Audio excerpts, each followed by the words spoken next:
Ano to? Ano naman nangyayari sa'yo? Kararating mo lang ba? Teka, nakita ba kayo ni Ro? Hindi, bakit? Nandito ba siya? Oo, nandito siya kanina. May duda siya na siya yung ama niya pinagbubuntis mo. Saan naman niya nakuha yung idea na yun? Emma, hindi ko rin alam. Teka, Emma, please. Please promise me. Huwag na huwag mo siyang haharapin, ha? Huwag mo rin sasabihin sa kanya na siya yung ama ng anak mo. Please. Okay. Thank you.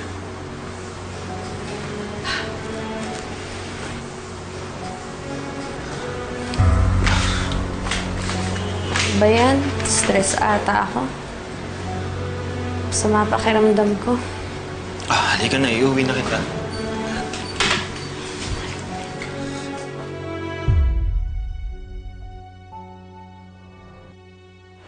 I can't believe you're doing this. You know what? That's not my problem anymore. Goodbye. This is the last time I will see you.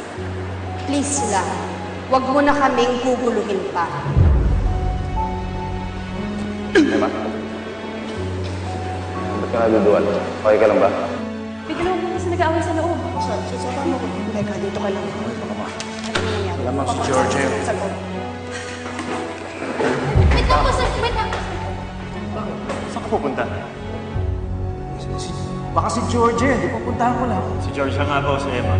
Hindi ka pwedeng lumapit kay Emma. Ayaw ka nang makita.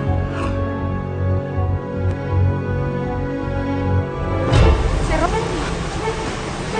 Emma!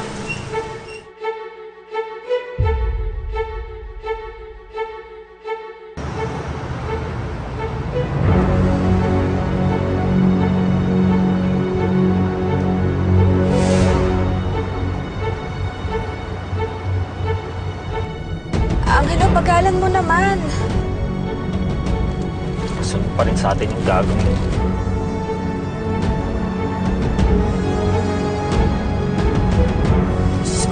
Baka maaksidente tayo niyan. Itabi mo na lang kaya. Kakausapin ko na lang siya na maayos. Hindi, Emma. Nagawa ko ng parang para hindi makapasok sa village natin yan.